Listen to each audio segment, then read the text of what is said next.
inherited the collection from my grandmother. Okay. And she lived in Nova Scotia, and she collected through the 60s, early 70s. Okay. But the collection does go back to 1851.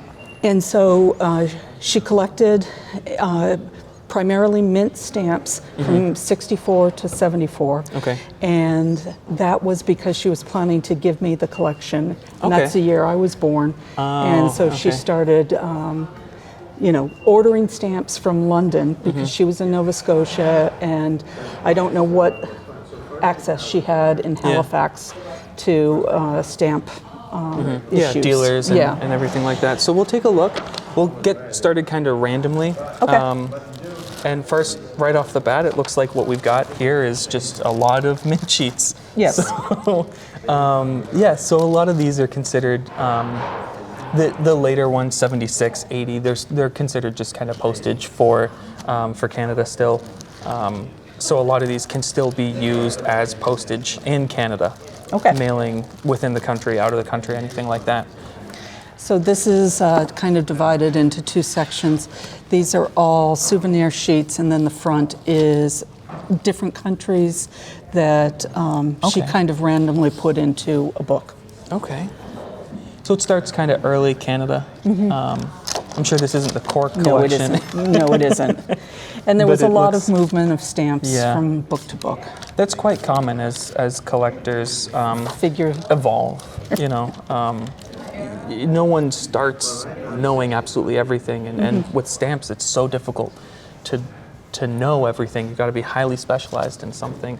Well, and that's to get kind of more how confident. it felt going through them, is that she collected the world as well, with an emphasis on Canada and the British Commonwealth. Okay. But there wasn't a book that is just, say, Bermuda, and a book that is Bahamas. Right. It is British. It is all lumped together. Right.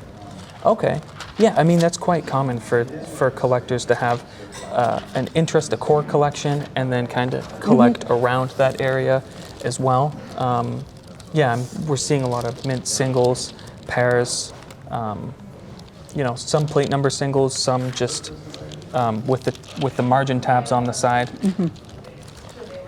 Yeah, I'd say this book is a few $100s. Okay. There's a lot of higher value $2, $1 stamps throughout. But as what someone would pay for this, I'd say a few $100s for this book. Okay. Yeah. So you probably see this type of book all the time. Scott Specialized, yeah. Oh, and this is UN. Okay. So UN took a turn for the worst quite some time ago when there were a number of dealers hoarding all this UN material, and then it all kind of just got released onto the market all at once. But, so is that both UN New York and UN Geneva? Yeah. Okay.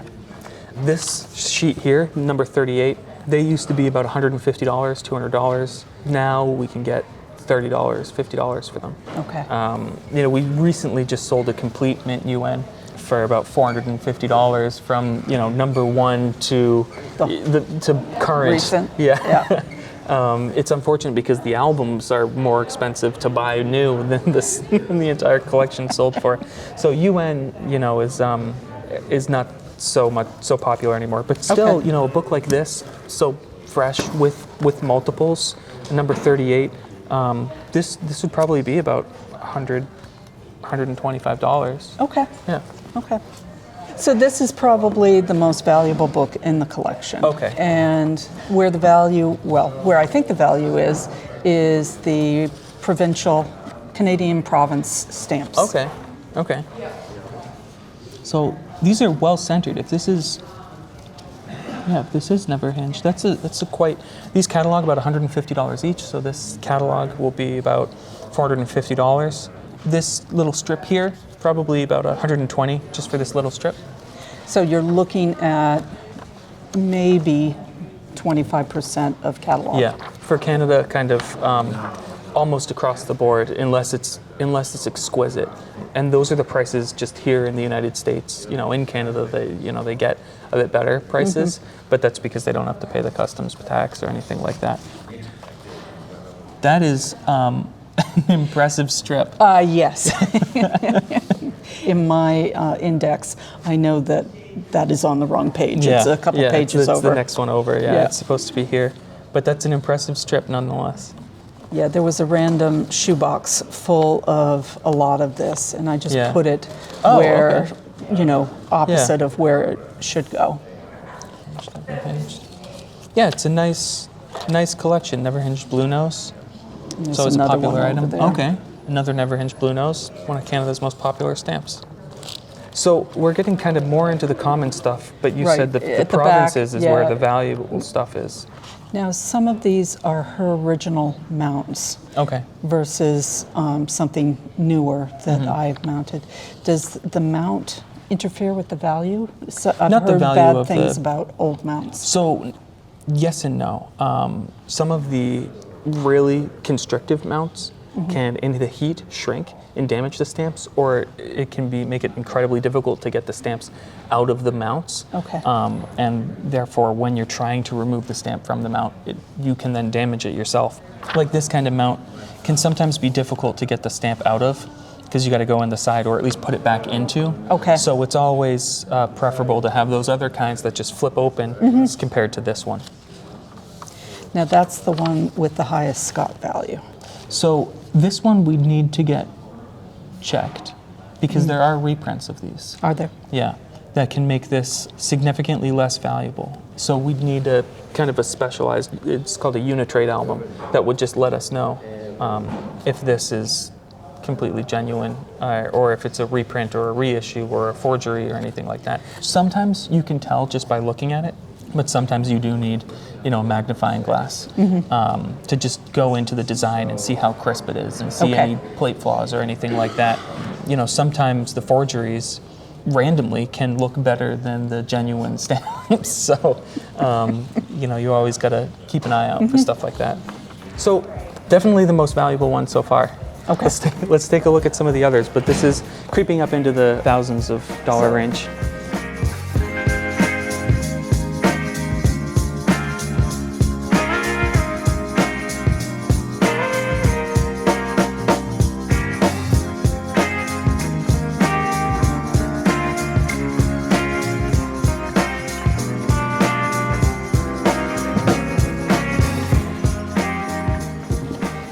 You've seen a lot of the Canada, US. This is probably one of the best world collections she has.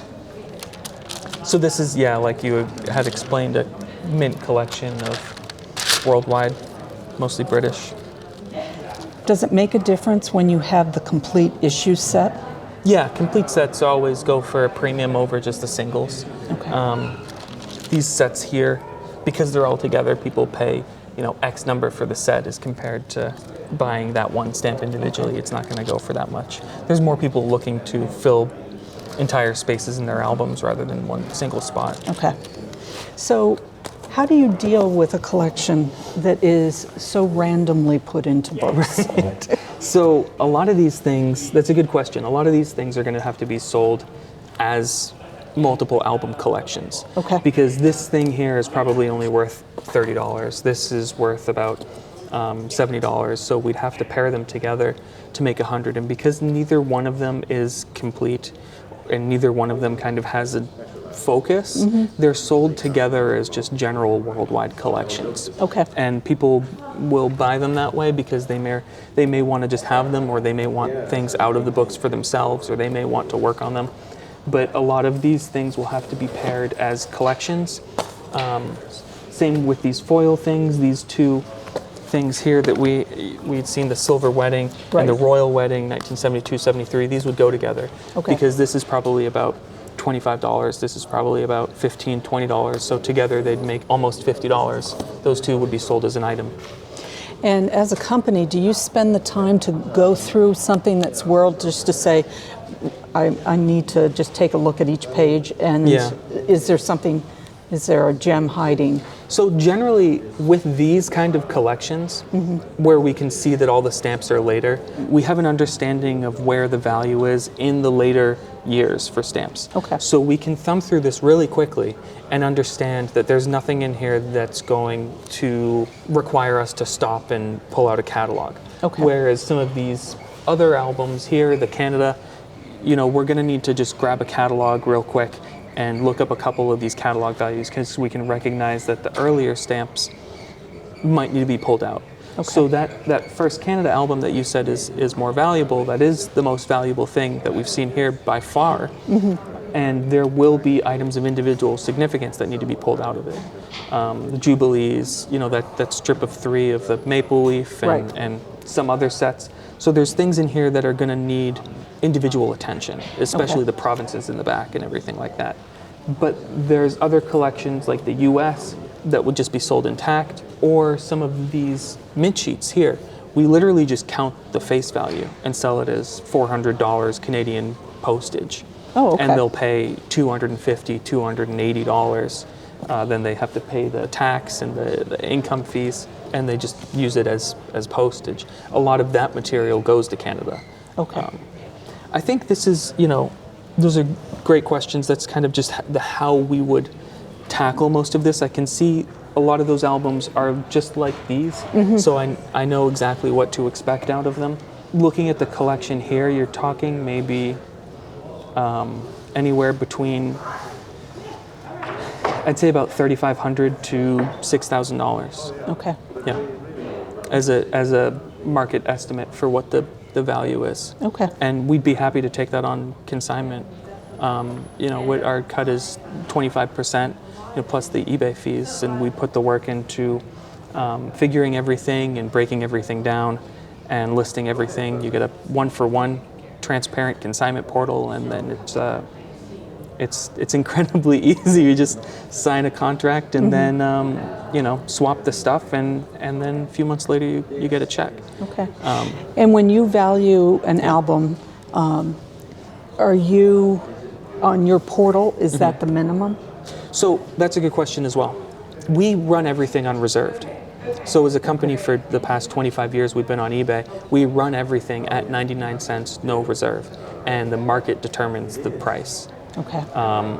That sounds scary to a lot of people when I first say it, but we have been doing this 25 years. We run about 100, 150 auctions a day, just completely unreserved, and everything makes market value. It really does, and everything is very predictable as far as stamps go.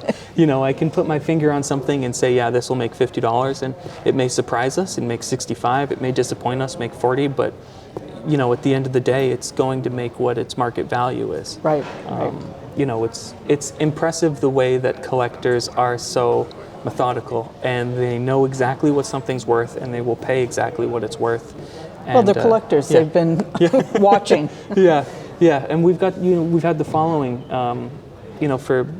for this amount of time, 25 years on eBay, to warrant people paying attention to this kind of stuff. It's difficult for people who have a collection like this, who then want to try the same thing, because if it's not a company and people don't know who you are, you can't start something at 99 cents on eBay and just hope it makes its money. Right. People need to be looking at you for that. We've established this is what we're doing. People know what to look at us for.